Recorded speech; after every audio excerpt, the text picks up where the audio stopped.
श्रद्धा ज्ञान देती है, नम्रता मान देती है, योग्यता स्थान देती है। श्रद्धा ज्ञान देती है, नम्रता मान देती है, योग्यता स्थान देती है। लेकिन जब तीनों मिल जाए तो व्यक्ति को हर जगह पहचान देती है। जय श्री राम दोस्तों, हर हर महादेव। तो दोस्तों आज के इस वीडियो में हम आप लोग को कक्षा 10वीं के वर्णिका पार्ट 1 दही वाली मागमा के बारे में बताने वाला हूं। हिंदी वर्णिका जो है उसका प्रथम पार्ट में हम लोग को पढ़ना है दही वाली मागमा। दही वाली मागमा कहानी के जो है मैं ऑल ऑब्जेक्टिव और ऑल सब्जेक्टिव क्वेश्चन मैं बताने वाला हूं। अगर आप मैट्रिक परीक्षा की तैयारी करते होंगे तो वीडियो को अंत तक देखिएगा ताकि आपको दोबारा याद करने की जरूरत न पड़े। मैं ऐसा टेक्निक से आपको बताऊंगा कि अगर आप केवल वॉइस वर्ड सीख लेते हैं, सुन लेते हैं आशा से, तो आपको हमेशा के लिए क्वेश्चन और ऑब्जेक्टिव और सब्जेक्टिव याद हो जाएंगे।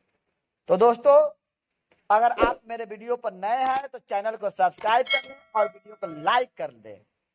तो दोस्तों दही वाली मागमा जो है क्या है, तो कहानी है। दही वाली मागमा प्रथम क्वेश्चन दिया हुआ है कि दही वाली मागमा क्या है, तो दही वाली मागमा क्या है, कहानी है। दूसरा क्वेश्चन दिया हुआ है कहानी के लेखक, मतलब दही वाली मागमा कहानी के लेखक कौन है, श्रीनिवास।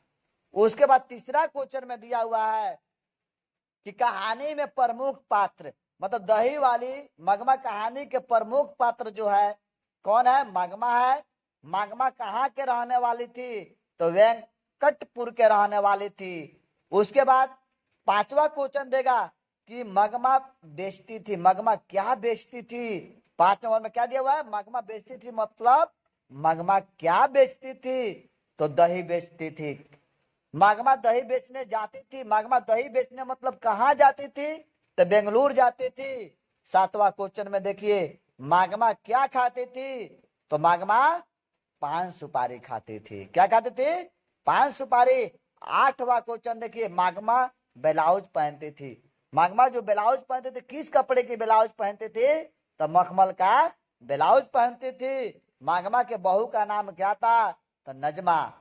दही वाली मागमा कहानी की अनुदित भाषा, दही वाली मागमा कहानी जो है किस भाषा में अनुदित है, किस भाषा में अनुदित है, तो कन्नड़ भाषा।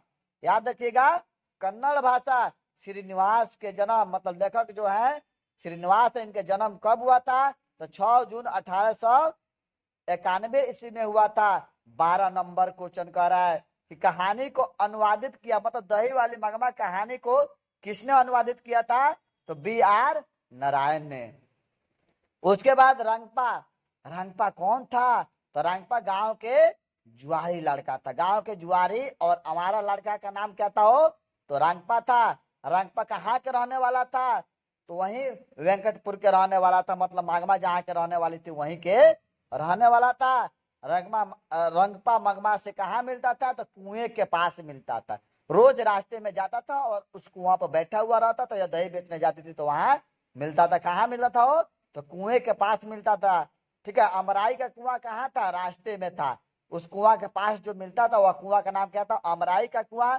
तो अमराई का कुआं कहाँ था, तो रास्ते में। उसके बाद रंगपा मागमा से क्या चाहता था, तो रंगपा मागमा से धन चाहता था।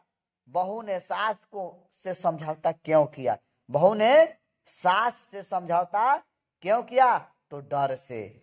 क्यों, कि इसके पास सोने का कंगन उंगन था, तो डर से। और यह दही बेच कर पैसा भी जमा की थी, तो यह डर से ताकि उसे समझौता कर ली कि सब हमको हासिल हो जाएगा। तो बहू ने सास से समझौता क्यों किया, तो डर से। मागमा अपना पैसा कहाँ रखती थी, माँ जी के पास रखती थी। मागमा का बहू से विवाद, मागमा का अपने बहू के साथ किस बात को लेकर विवाद था, तो बच्चों की पिटाई। मतलब बच्चा पतोह जो थी, नजमा जो थी, बच्चों की बार बार पिटाई करती थी। लेकिन दादी को देखकर यह न बर्दाश्त नहीं होता था, जिसके कारण दोनों में हमेशा झगड़ा होते रहता था। तो मागमा का अपने बहू के साथ किस बात को लेकर विवाद था, तो बच्चों की पिटाई या अधिकार दिया रहेगा तो अधिकार मारिएगा। अब सब्जेक्टिव क्वेश्चन देखिए, रंग क्वेश्चन कहेगा 1 नंबर में दिया हुआ है आपको कि रंगपा कौन था और वह मागमा से क्या चाहता था? तो रांगपा गांव का लड़पट और जुआरी लड़का था, आवारा लड़का था। वह मागमा से धन चाहता था। इतना ही नहीं, वह मागमा के अनाथ समझकर उसकी इज्जत भी लूटना चाहता था। मतलब उसको अनाथ समझकर उसके से शादी विवाह कर उसके संपूर्ण धन का मालिक भी बनना चाहता था। ऐसे आप लिख सकते हैं। तो दोस्तों आप स्क्रीनशॉट ले लीजिएगा और नोट्स बनाइएगा, क्योंकि इससे बाहर कुछ आपको एग्जाम में नहीं पूछने वाला है। तो दूसरा क्वेश्चन देखिए, मागमा का अपने बहू के साथ किस बात को लेकर विवाद? तो ऑब्जेक्टिव में बतेबे किया है। तो मागमा का अपने बहू के साथ अधिकार को लेकर विवाद था। मागमा अपने बेटे पोते और बहू पर भी अपना अधिकार बनाए रखना चाहती थी, मतलब हमेशा अधिकार बनाकर रखना चाहती थी, जिसे उसकी बहू मानने को तैयार नहीं थी। और यही विवाद का कारण था कि उन दोनों में हमेशा विवाद होता रहता था। अब तीसरा क्वेश्चन कर रहा है, मागमा का चरित्र चित्रण कीजिए। चरित्र चित्र मतलब मागमा कैसी थी? तो मागमा, उत्तर में क्या बोलेंगे? मागमा गांव की सीधी सादी नारियों का प्रतिनिधित्व करती है। आज गांव शहर सभी जगह मागमा का प्रतिमूर्ति मिलती है। वह अपमान और कष्ट सहकर भी प्रतिष्ठा से रहना चाहती है। वह बेटे बहू और पोते पर अपना अधिकार बनाए रखना चाहती है। इस प्रकार वह एक भारतीय नारी है जो सम्मान, इज्जत, मान सम्मान के साथ जीना चाहती है। अब चौथा क्वेश्चन देखिए, दही वाली मगमा कहानी में बहू ने सास को मनाने के लिए कौन सा तरीका अपनाया? मस्ट क्वेश्चन है। बहू बुद्धिमत थी, मतलब मगमा और नजमा में कौन बुद्धिमान थी? तो बहू थी। बहू बुद्धिमत थी। बहू क्या थी? वो बुद्धिमत थी। उसने सोच समझकर बच्चे को दादी के पास भेज दिया। जब बच्चा दादी के साथ बाजार जाने को मचल रहा था, तो बेटा बहू ने उसे समझाया और अपनी गलती भी उन्होंने स्वीकार की। पोता ही समझौते का जरिया बन गया, जो बहू की योजना थी। मतलब बहू जो थी बुद्धिमत थी, चालाक थी। वह सोची कि दादी जब जाती थी बाजार दही लेने, तो उसके पास उसी समय का की बच्चे को भेज देती है। क्यों? कि बच्चा जो है उसके साथ जाने के लिए मचलेगा। और वह दूर जाती थी तो क्या करेंगे, वहां जाकर हम बच्चा का मनाएंगे और समझौता कर लेंगे, गलती स्वीकार कर लेंगे। इस व्यू से वह कि वो बच्चा को दादी के पास भेज देती। आप आराम से अपने भाषा में इसको तोड़ मरोड़ कर आप शुद्ध लिख देते हैं, तब भी आपका नंबर मिलेगा। अब कह रहा है कि मागमा और नाजमा में कौन अधिक बुद्धिमती थी या है?